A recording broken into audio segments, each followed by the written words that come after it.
Hello दोस्तों, welcome back to my YouTube channel maths plaza. तो दोस्तों, आज मैं इस वीडियो में Bihar board class 10th crash course के तहत सोशल साइंस का सब्जेक्ट इतिहास, तो इतिहास का लेक्चर 1 अपलोड हो चुका है। आज हम लेक्चर 2 देखने वाले हैं। तो आइए इसमें कम से कम हम लोग जो है 8 से 10 मोस्ट VVI क्वेश्चन देखेंगे।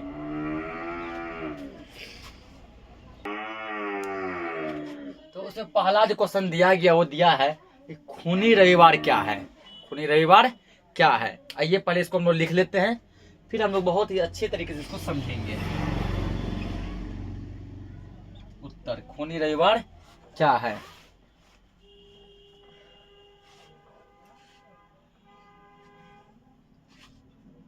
इसका आंसर लिखेंगे 1904-5 के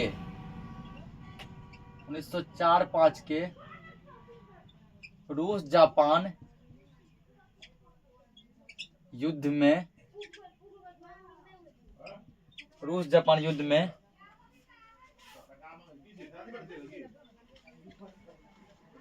रूस की पराजय 1904-5 के रूस जापान युद्ध में रूस की पराजय हुई। यानी कि रूस हार गया।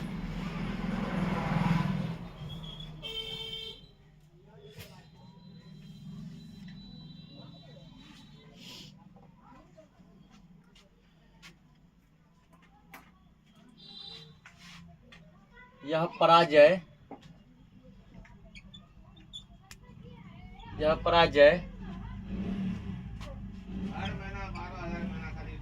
रूस को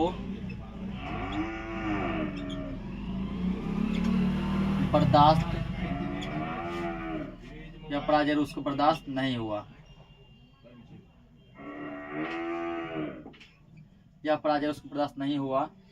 ना, उसका लिखेंगे 9 जनवरी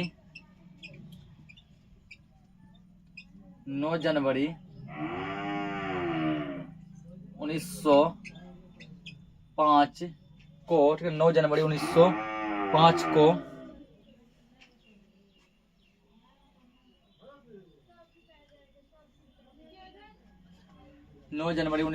ईस्वी को 9 जनवरी 1905 को हजारों लोग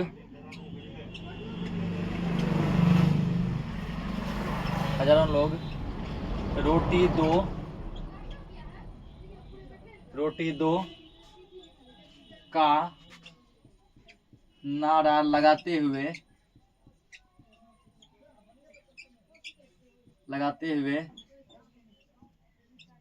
सेंट पीटर्सबर्ग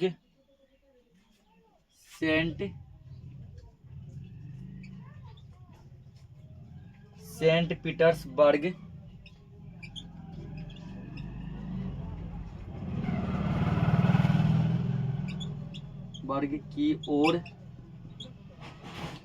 जा रहे थे।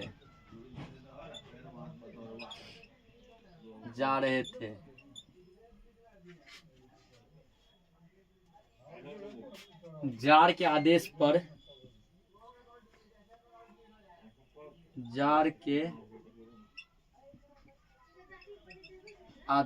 पर उसकी सेनाओं ने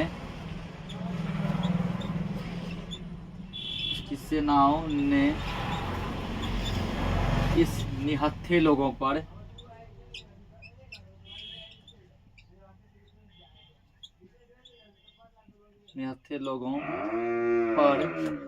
गोलियां बरसाई।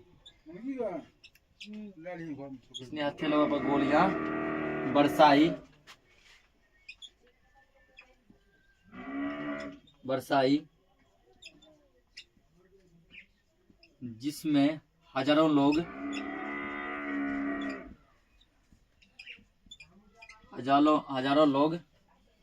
मारे गए।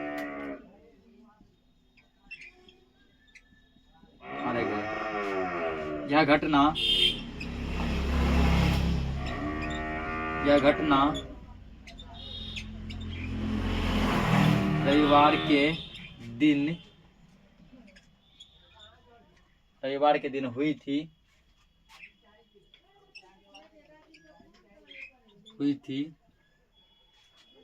इसलिए इसे खूनी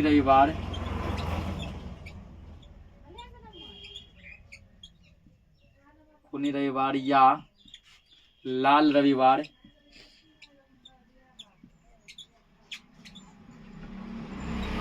के नाम से जाना जाता है।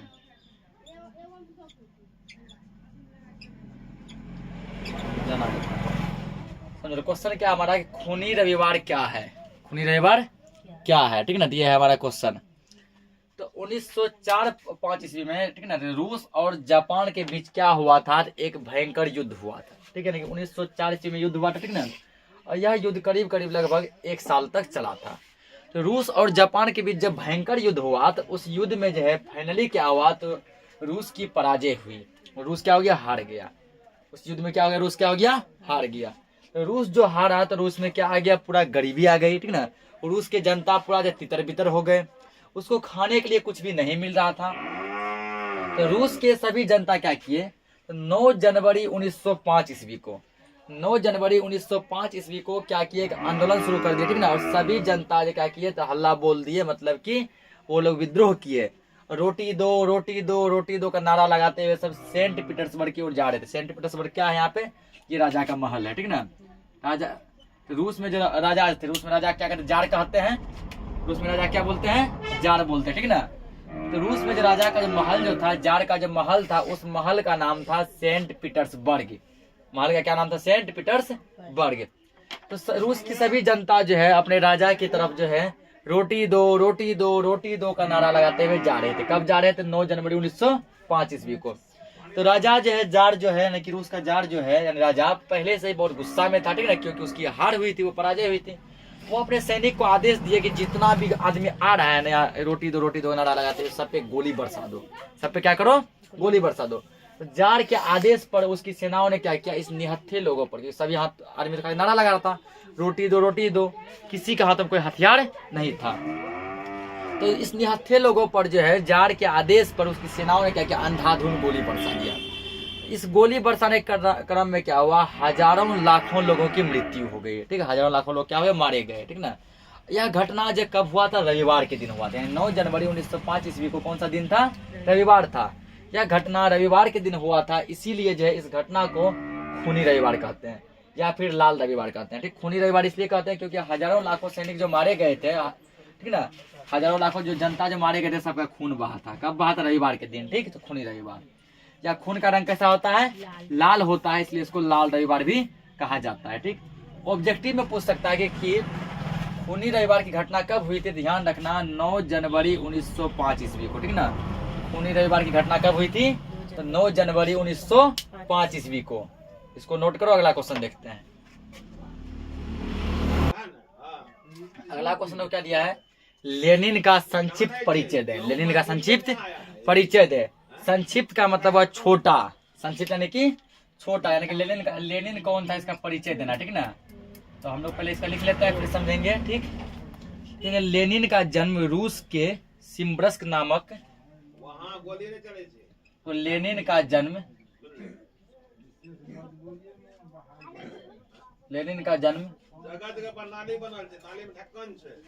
जन्म रूस के सिम्बर्स्क नामक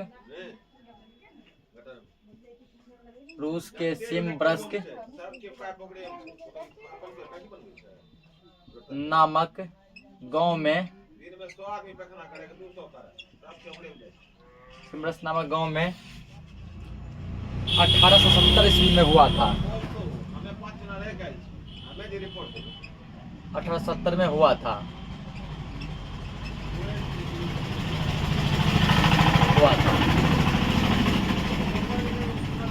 आरंभ से ही वह विद्रोही प्रवृत्ति का था।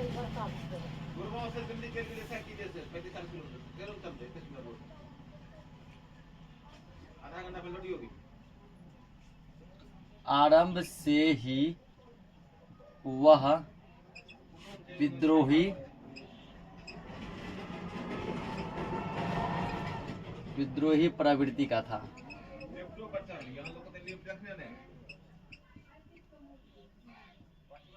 प्रवृत्ति का था।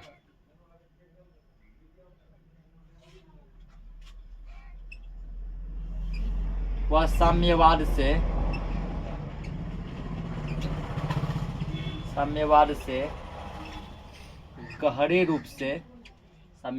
गहरे रूप से प्रभावित था।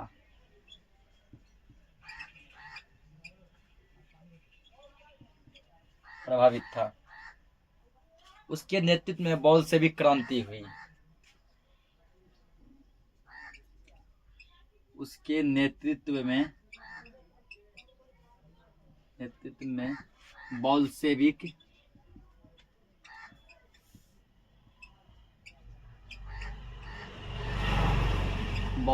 क्रांति हुई।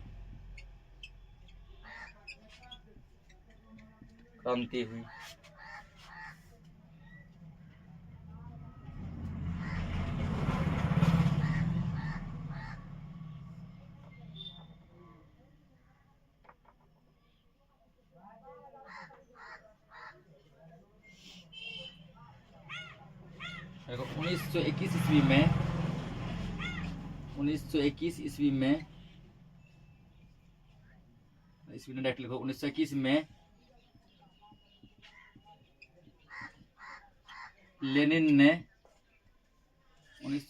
में लेनिन ने नई आर्थिक नीति लागू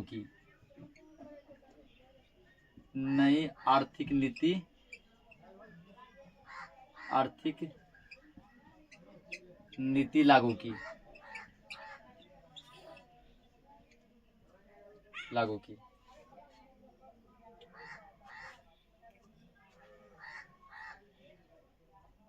देखो 1924 में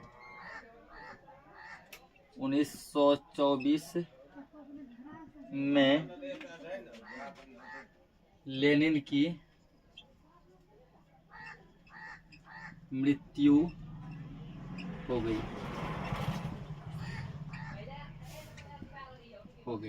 तो क्वेश्चन क्या था कि लेनिन का संक्षिप्त परिचय दे। संक्षिप्त का मतलब है छोटा, संक्षिप्त यानी कि छोटा। सुनो, तो लेनिन का जन्म रूस के सिम्ब्रस्क नामक गांव में 1870 ईस्वी में हुआ था। ठीक ना, गांव क्या नाम है? सिम्ब्रस्क। और कब हुआ था? 1870 में। यहाँ ऑब्जेक्टिव पूछेगा कि लेनिन का जन्म कब हुआ था। कब पूछेगा? 1870 ईस्वी में। कब हुआ था? 1870 ईस्वी में। पूछेगा किस देश में हुआ था? रूस में। किस देश में हुआ था? रूस में। ऑब्जेक्टिव में पूछेगा लेनिन का जन्म कहाँ हुआ था? रूस में। ठीक, कब हुआ था? 1870 ईस्वी में। पूछेगा लेनिन का जन्म रूस के किस गांव में हुआ था? तो सिम्ब्रस्क गांव में। ठीक ना, सिम्ब्रस्क गांव में। आरंभ से ही वह विद्रोही प्रवृत्ति का था। विद्रोह करने का मतलब है कि इसको लड़ाई झगड़ा करने में बहुत मन लगता था। ठीक ना, हमेशा वो जो खोट खोजते रहता था लड़ाई झगड़ा के लिए, ना हमेशा एक दूसरे को उकसाते रहता था। विद्रोही प्रवृत्ति का था। वह साम्यवाद से गहरे रूप से प्रभावित था। उसके नेतृत्व में बोल्शेविक क्रांति हुई। कल बताया था बोल्शेविक क्रांति। ठीक ना, बोल्शेविक क्रांति को हम लोग रूसी क्रांति भी कहते हैं ना। बोल्शेविक क्रांति को हम लोग रूसी क्रांति भी कहते हैं, या फिर इसी को नवंबर की क्रांति भी कहते हैं। और बोल्शेविक क्रांति कब हुआ था? तो 1917 ईस्वी में। ये भी ऑब्जेक्टिव पूछता है कि बोल्शेविक क्रांति कब हुआ था? 1917 ईस्वी में। उसके नेतृत्व में बोल्शेविक क्रांति हुई थी। और लेनिन क्या किया था? 1921 ईस्वी में नई आर्थिक नीति लागू की। ठीक है ना, ये भी ऑब्जेक्टिव पूछता है। यहाँ 3 टाइप का क्वेश्चन बनता है कि नई आर्थिक नीति किसने लागू की थी? लेनिन ने। किसने लागू की थी? लेनिन ने। ठीक ना, उसके बाद पूछता है जैसे कि नई आर्थिक नीति कब लागू की गई थी? 1921 ईस्वी में। नई आर्थिक नीति कब लागू की गई थी? 1921 ईस्वी में। या फिर नई आर्थिक नीति किसने लागू की थी? लेनिन ने। और अंततः जो 1924 ईस्वी में लेनिन की मृत्यु हो गई। ये भी पूछेगा कि लेनिन की मृत्यु कब हुई? 1924 में। लेनिन की मृत्यु कब हुई? 1924 ईस्वी में। इसको नोट करो। अगला क्वेश्चन देखते हैं। अगला क्वेश्चन को दिया है कि 1848 के फ्रांसीसी क्रांति के मुख्य कारण क्या थे? मुख्य कारण क्या थे? यहाँ देखो क्वेश्चन में देखो एक ऑब्जेक्टिव क्वेश्चन छुपा हुआ है। ठीक है ना, यह है तो क्वेश्चन। यहाँ लेकिन एक ऑब्जेक्टिव क्वेश्चन बन सकता है। पूछेगा कि फ्रांसीसी क्रांति कब हुई थी? तो 1848 ईस्वी में। ठीक है ना, फ्रांसीसी क्रांति कब हुई थी? ऑब्जेक्टिव में पूछेगा कि फ्रांसीसी क्रांति कब हुई थी, तो ऑप्शन क्या मारना? 1848 ईस्वी में फ्रांसीसी क्रांति हुई थी, ठीक ना। कब हुई थी? 1848 में। तो वही क्वेश्चन दिया कि 1848 के फ्रांसीसी क्रांति के मुख्य कारण क्या थे? इसके लिखेंगे मुख्य कारण। लिखेंगे लुई फिलिप का प्रधानमंत्री, लुई फिलिप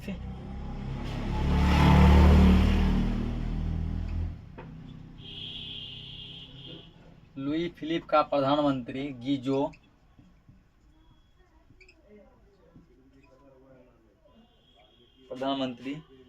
गीजो प्रतिक्रियावादी एवं सुधारों का विरोधी था।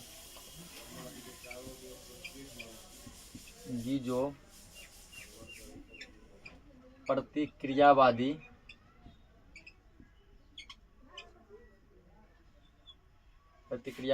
एवं सुधारों का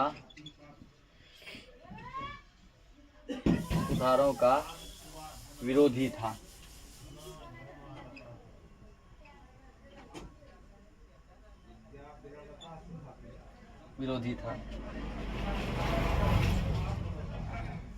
सुधारवादी दल के नेता थेयर्स ने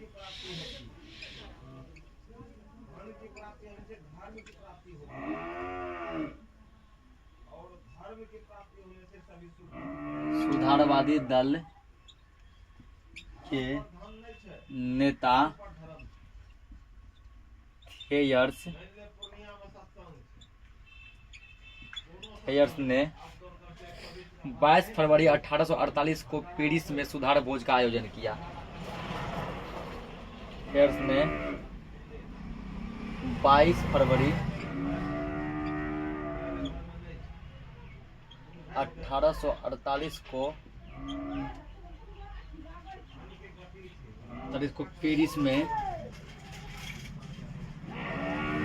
पेरिस में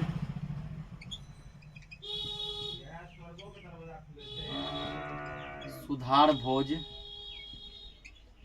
का आयोजन किया।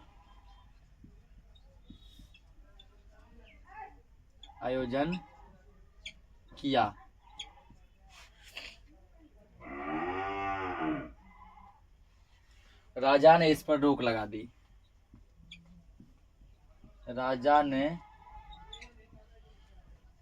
इस पर क्या कर दी? राजा ने इस पर रोक लगा दी।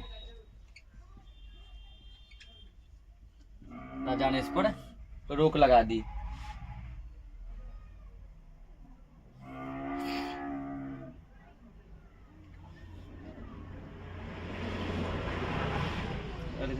पेरिस में विद्रोह प्रदर्शन हुए, रोक लगा दी, जिससे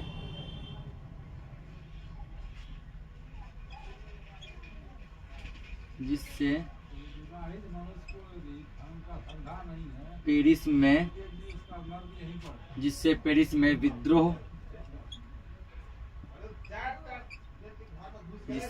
में विद्रोह प्रदर्शन हुए और जुलूस निकाले गए, जिससे पेरिस में विद्रोह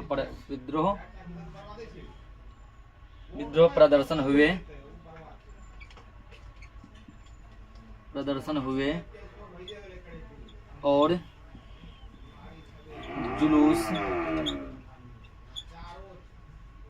जुलूस निकाले गए।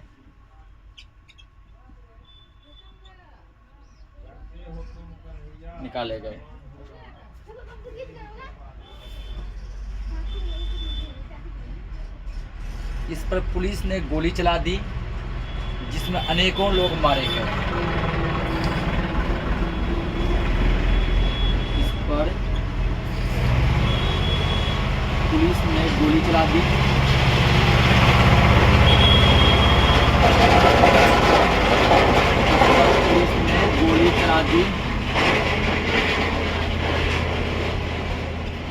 जिसमें अनेकों लोग मारे गए।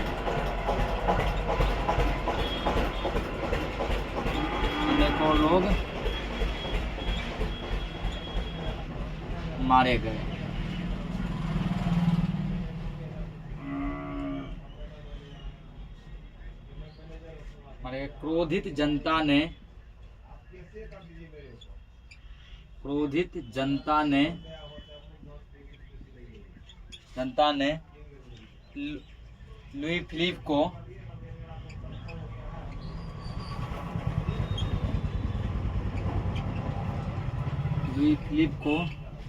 गद्दी छोड़कर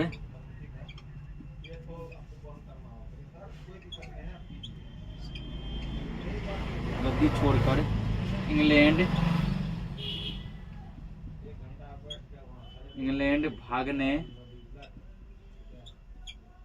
भागने पर विवश कर दिया।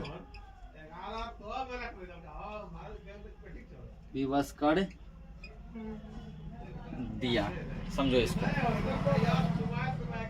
क्या दिया। 1848 के फ्रांसीसी क्रांति के मुख्य कारण क्या थे। देखिए 1848 ईस्वी में फ्रांस में जो क्रांति हुआ था, जो आंदोलन हुआ था, उसका मेन कारण क्या था, ठीक ना।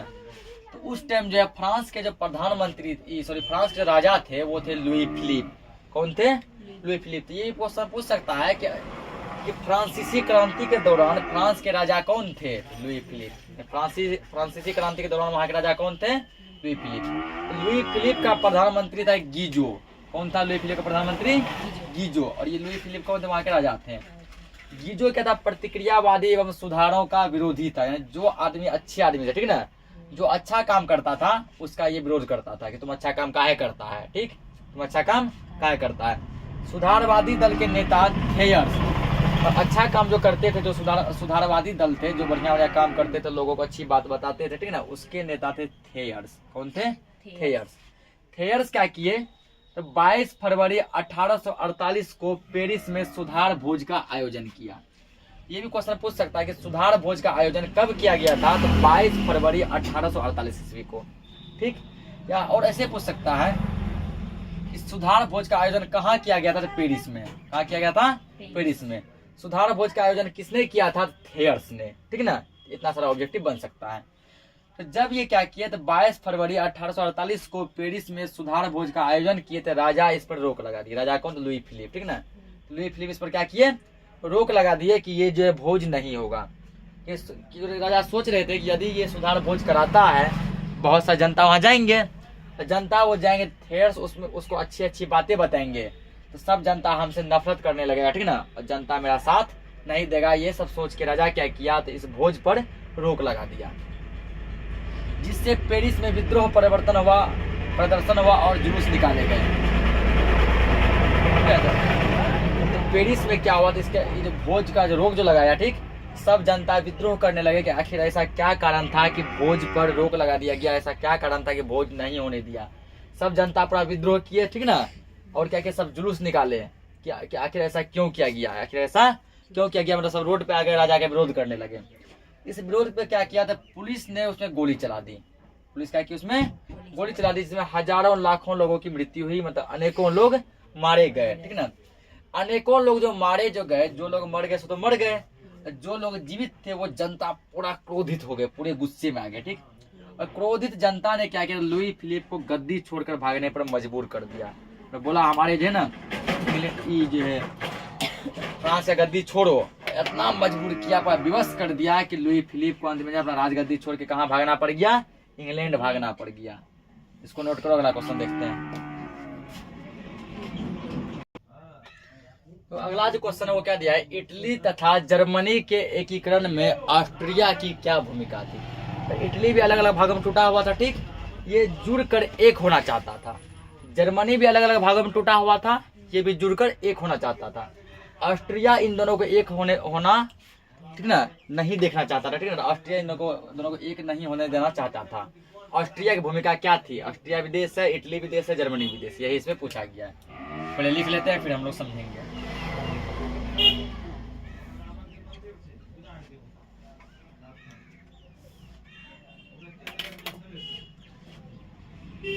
ऑस्ट्रिया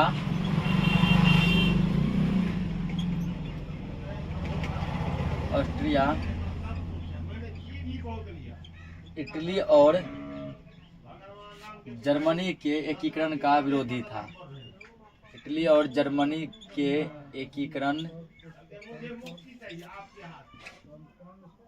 एकीकरण का विरोधी था।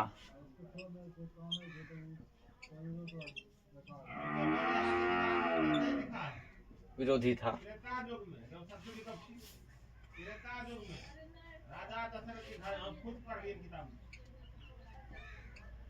इटली के वेनेशिया, इटली के वेनेशिया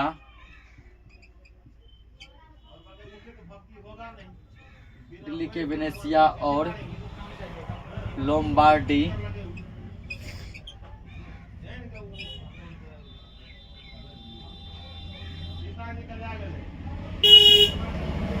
इटली के वेनेशिया और लोम्बार्डी पर ऑस्ट्रिया का अधिकार था।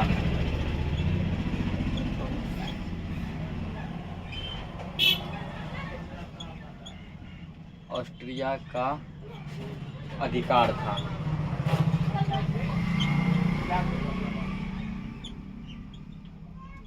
अधिकार था।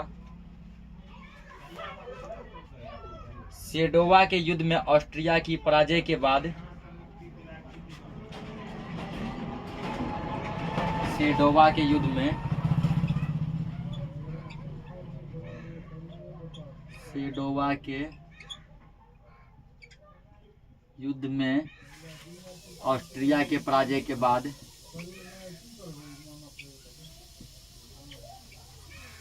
ऑस्ट्रिया के पराजय के बाद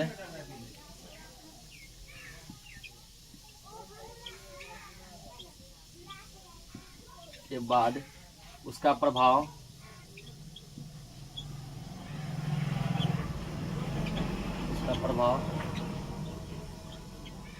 इटली पर से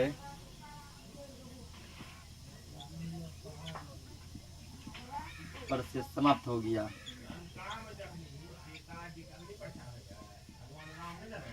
समाप्त हो गया।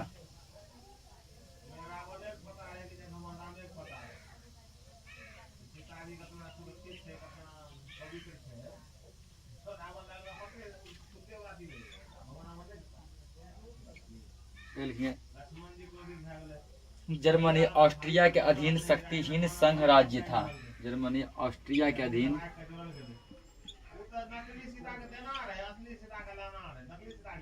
जर्मनी ऑस्ट्रिया के अधीन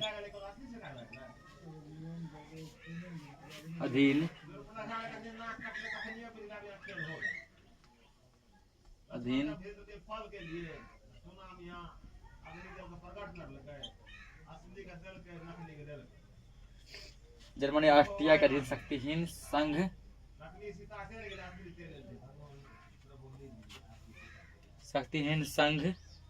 राज्य था।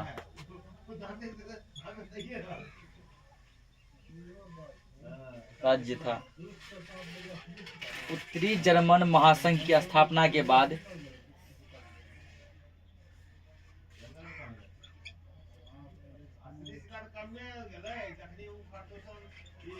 उत्तरी जर्मन महासंघ की स्थापना के बाद उत्तरी जर्मन महासंघ की स्थापना के बाद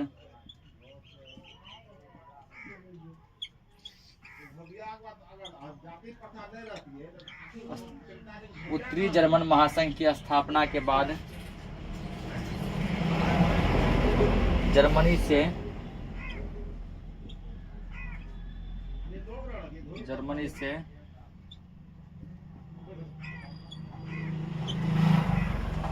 ऑस्ट्रिया का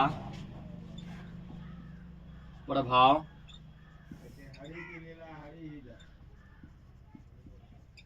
समाप्त हो गया। तो क्वेश्चन क्या है कि इटली तथा जर्मनी के एकीकरण में ऑस्ट्रिया की भूमिका क्या थी, ठीक ना। तो ऑब्जेक्टिव यहाँ से पूछ सकता है कि इटली और जर्मनी के एकीकरण में, ठीक ना, इटली और जर्मनी के एकीकरण के विरुद्ध में कौन था? ऑस्ट्रिया था। कौन था? ऑस्ट्रिया।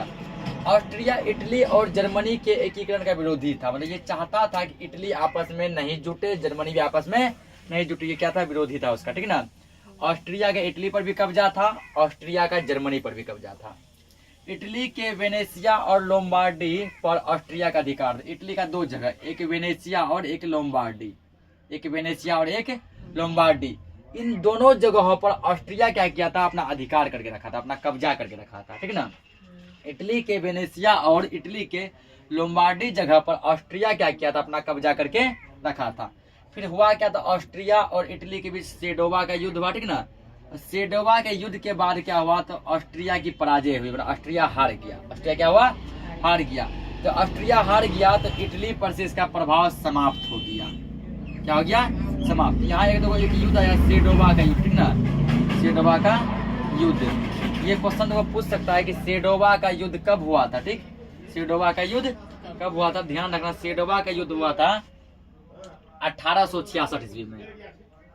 सेडोवा का युद्ध कब हुआ था, 1866 ईस्वी में। ये ऑब्जेक्टिव में पूछता है कि सेडोवा का युद्ध कब हुआ था, तो सेडोवा का युद्ध 1866 ईस्वी में हुआ था, ठीक। तो इटली पर से इसका प्रभाव समाप्त हो गया। अब आया जर्मनी पर। जर्मनी ऑस्ट्रिया के अधीन शक्तिहीन संघ राज्य था। तो जर्मनी भी ऑस्ट्रिया का गुलाम था, ठीक ना, एक शक्तिहीन संघ राज्य था। इसके बाद कोई पावर, अपना पावर नहीं था। ऑस्ट्रिया जैसे नाचाता था वैसे जर्मनी नाचता था। फिर उत्तरी जर्मन महासंघ की स्थापना के बाद, उत्तरी जर्मन महासंघ की स्थापना हुई, ठीक। इसके स्थापना के बाद क्या हुआ, जर्मनी से ऑस्ट्रिया का प्रभाव समाप्त हो गया। ऑस्ट्रिया से क्या हुआ, जर्मनी पर से भी इसका प्रभाव समाप्त हो गया। और इस प्रकार जो जर्मनी भी क्या हो गया, तो ऑस्ट्रिया के चंगुल से आजाद हो गया। और इटली भी एक हो गए, जर्मनी भी एक हो गए हैं, ठीक ना। तो ये थी ऑस्ट्रिया की भूमिका इटली और जर्मनी के एकीकरण में। इसको नोट करो। एक और क्वेश्चन देखते हैं। तो क्या असहयोग आंदोलन प्रथम जन आंदोलन था कैसे, ठीक ना। पहले लिखते हैं फिर इसको समझेंगे। असहयोग आंदोलन प्रथम जन आंदोलन था कैसे। देखेंगे, असहयोग आंदोलन गांधी जी के नेतृत्व में चलाया जाने वाला असहयोग आंदोलन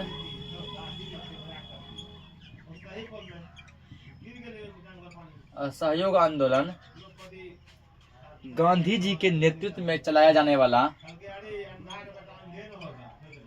असहयोग आंदोलन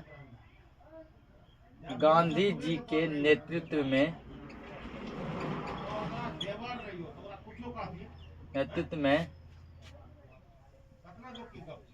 चलाया जाने वाला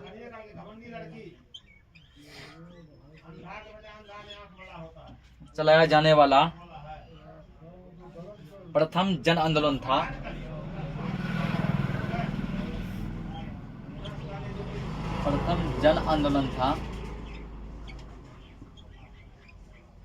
जन आंदोलन था।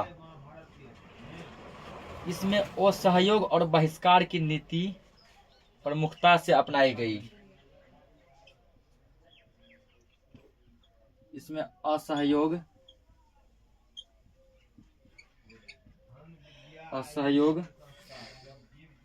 और बहिष्कार की नीति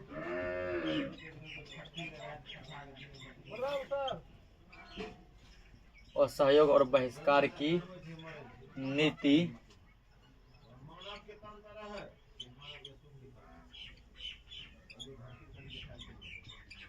प्रमुखता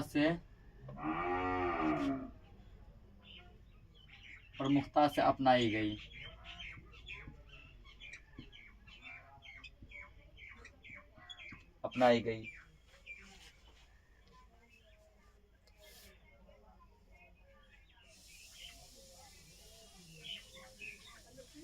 इस आंदोलन का व्यापक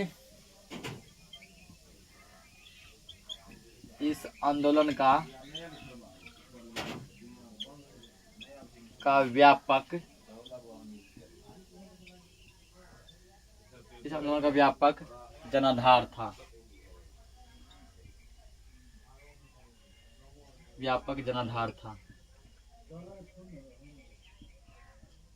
था।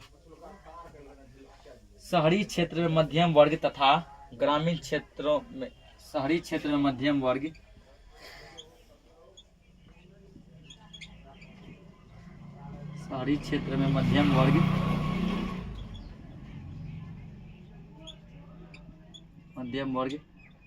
तथा ग्रामीण क्षेत्र में किसानों और आदिवासियों का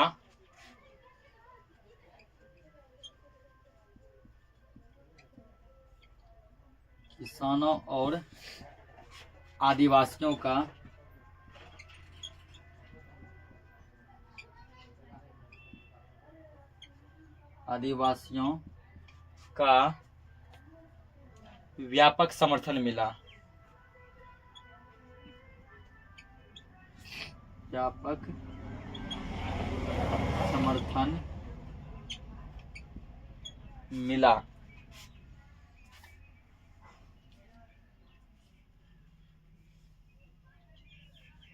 श्रमिक वर्ग की भी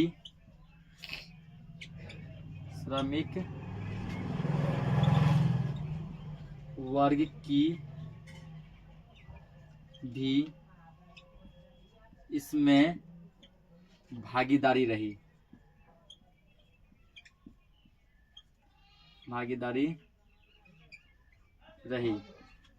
इस प्रकार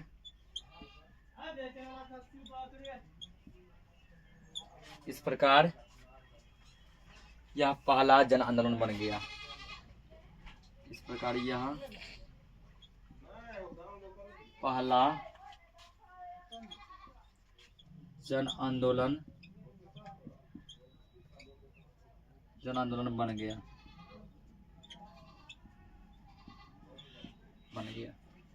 तो समझते हैं। तो क्वेश्चन क्या, असहयोग आंदोलन, ठीक ना, यानी असहयोग आंदोलन प्रथम जन आंदोलन था कैसे, ठीक। तो ध्यान रखना कि असहयोग आंदोलन से पहले जितना भी आंदोलन हुआ था, ठीक ना, उसमें यदि महिला का आंदोलन था तो केवल महिला ही आंदोलन करती थी, यदि पुरुष का आंदोलन था तो केवल पुरुष ही आंदोलन करते थे, यदि छात्र का आंदोलन था तो केवल छात्र ही करते थे, और यदि गरीब का आंदोलन है तो केवल गरीब ही लड़ते थे, ठीक ना। और यदि मान लो अमीर का आंदोलन है तो केवल अमीर ही लड़ते थे, ठीक ना। देखिए, असहयोग आंदोलन एकमात्र ऐसा आंदोलन था जिसमें महिला, पुरुष, गरीब, अमीर, गांव के लोग, शहर के लोग, आदिवासी, किसान, मजदूर सब मिलकर एक साथ लड़े थे, ठीक ना। सब मिलकर एक साथ आंदोलन किए थे, इसलिए इसको पहला जन आंदोलन कहा गया। जन मतलब जनता का, जन मतलब जनता या आदमियों का आंदोलन। यानी असहयोग आंदोलन से पहले जितना भी आंदोलन हुआ था सब बारी बारी से होता था। अमीर का आंदोलन अमीर ही जाने, श्रमिक यानी कि मजदूर का आंदोलन मजदूर ही जानेगा, ठीक ना। किसान का आंदोलन किसान जानेगा, अलग अलग करके। लेकिन असहयोग आंदोलन ऐसा था जिसमें सभी का साथ मिला, चाहे वो गरीब हो, चाहे अमीर हो, चाहे किसान हो, आदिवासी हो, मजदूर हो, महिला हो, पुरुष हो, गांव में रहने वाला हो, शहर में रहने वाला हो, कहीं का भी हो, सबका सपोर्ट इसमें मिला था। इसलिए इसको जन आंदोलन कहा गया। जन मतलब ये जनता का आंदोलन। तो असहयोग आंदोलन गांधी जी के नेतृत्व में चलाया जाने वाला प्रथम जन आंदोलन था। तो पूछेगा असहयोग आंदोलन किसके नेतृत्व में चलाया गया था, तो असहयोग आंदोलन गांधी जी के नेतृत्व में चलाया गया था। इसमें असहयोग और बहिष्कार की नीति अपनाई गई थी, ठीक ना।